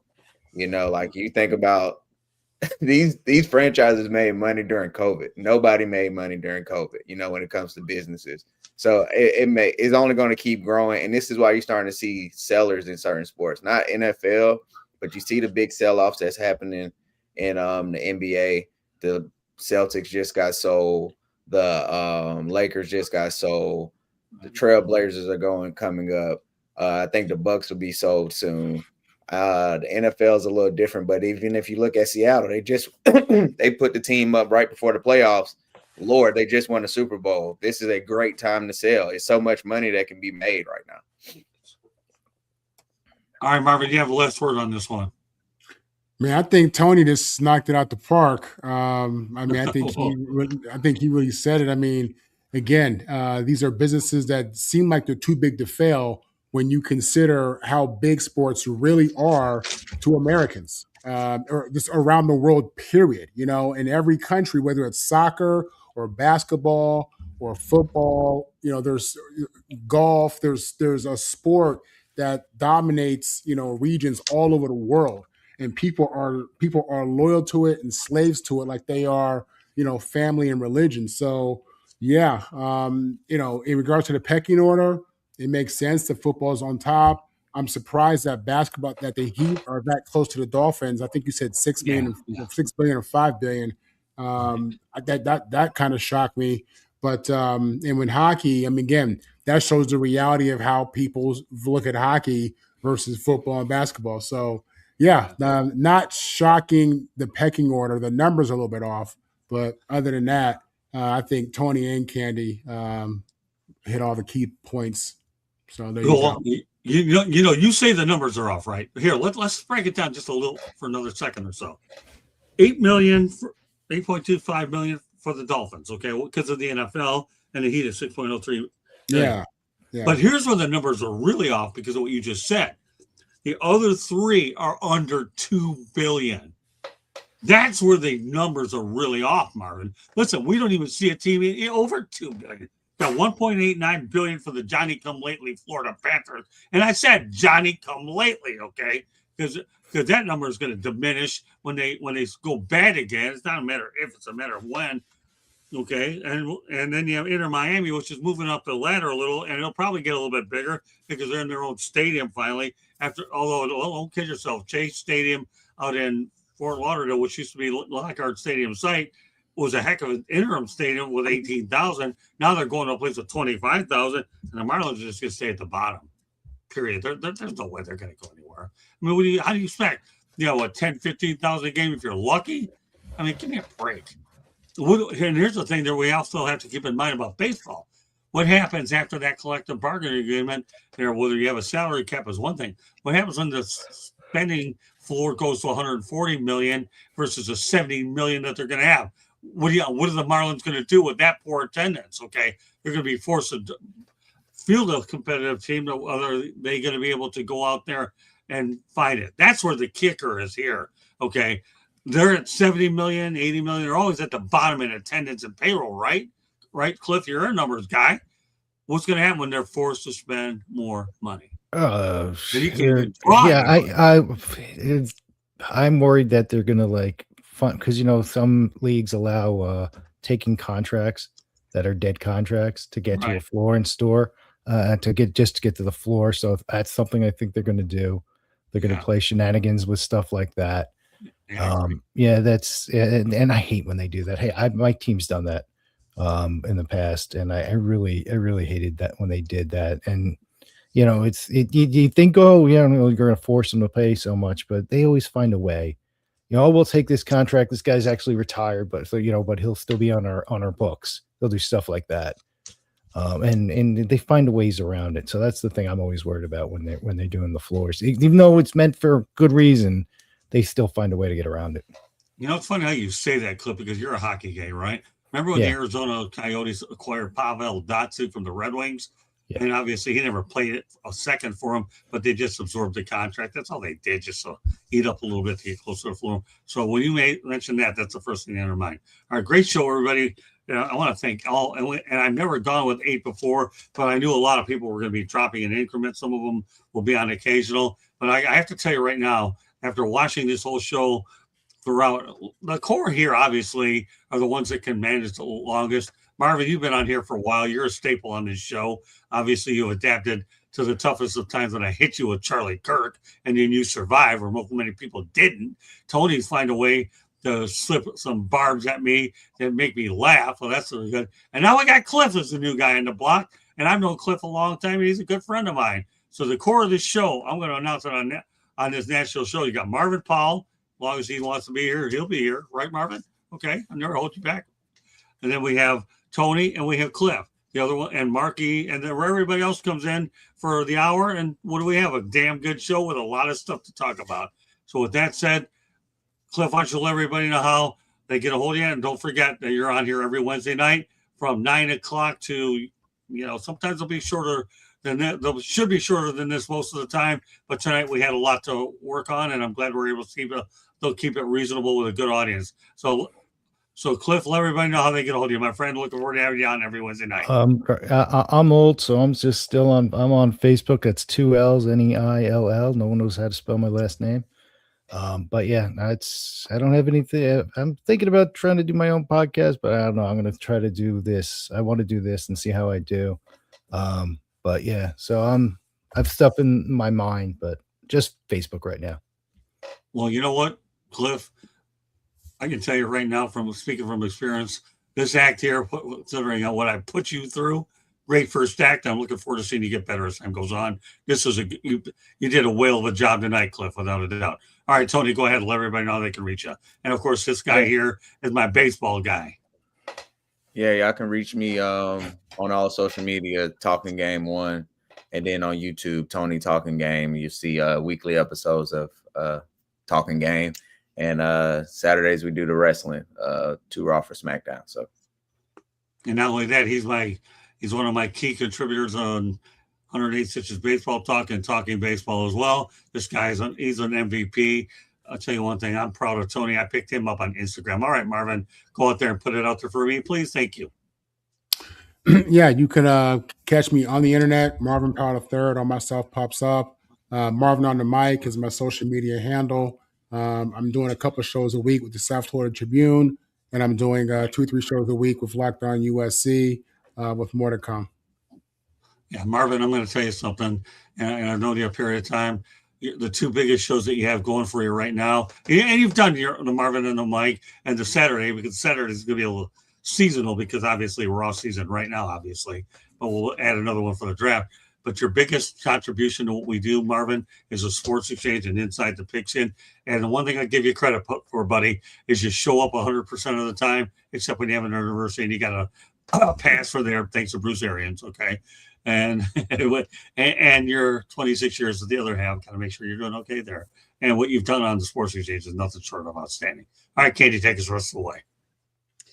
South Florida Tribune Publishing Company published a book, Lessons from the Microphone, Tuning into the Enduring Wisdom of Visionary Leaders. It is written by our host, Scott, the Motor City Madmouth Morganroth. Talks about his media career and how it has evolved. If you're thinking about getting into the media business, go get his book. Or you can get the audio version, or you can get the real hard copy, or actually it's a soft copy. But it's available on Amazon, Barnes & Noble, Kindle, Google, and Apple Books. There's also a link on our website, www.southfloridatribune.com, where there is a plethora of great content. So go check it out. If you like to listen to podcasts, you can find us wherever you get your podcast. If you want to be a guest, or you have topic ideas, or you want to sponsor a show or advertise, email us at southfloridatribune@gmail.com. Last but not least, if you see that red subscribe button in that lower right-hand corner, click it, like us, share us with all your friends and family, and then turn on your notifications so you never miss an episode. One last thing, South Florida Tribune is proud to announce a partnership with Equine Assisted Therapies of South Florida. They are a nonprofit organization designed to help disabled people. Scott and Molly Murphy will be doing the Motor City Madmouse show on Wednesdays starting March 18th. Make sure you're watching that. It's a nonprofit that Scott met through the Coral Springs Chamber of Commerce, who he is going to be talking to lots more people to get them involved on different shows. So tune in. Make sure you have those notifications on so you don't miss it. Back to you, Scott. It's always important to be a part of the community that you represent. And I've been a member of the Coral Springs Chamber of Commerce for, I don't know, 5, 6, 7 years or so. I really love those people over there. Every time I get an opportunity to bring a nonprofit's pretty good stuff, right? Cliff, I'm sure you know a lot about them. But this one here, I'm looking forward to this audience picking up. And also tomorrow night on Sports Wrap. I'll tell you what, you'll like this one, Cliff. Dennis Baruch is going to be on tomorrow edition of Sports Wrap that begins at 8:00 p.m. Eastern time. You know about Dennis Baruch of the Washington Capitals. Caps defenseman, Right, he's going to be on tomorrow as well. So we aim to get the best people here. We're fortunate enough that we have a very loyal group that hangs with us week in and week out, and obviously looking at to add more and more people to make these episodes a lot more entertaining and informative. So with that said, well, I guess I got 8 tonight. So this is going to be a first in our history, and for all you people that appeared on this show tonight, all 8 of you, you just earned a ticket in Lessons from the Microphone Part 2, because it's the first time I've ever gone 8, and everybody knows 8 is enough. Well, guess what? We had 8 tonight. So for Mike Kelly, Marky Bilson, Tom Shanahan, Cliff Neal, Marvin Powell III, Tony, Candy, and myself, I want to thank you very much for joining us on this edition of the Sports Exchange. And tomorrow night, Sports Wrap followed by Fire Up. Thank you, everybody, for joining us. And to my crew, all of you, excellent job. Proud of each and every one of you. Thanks. Have a good night.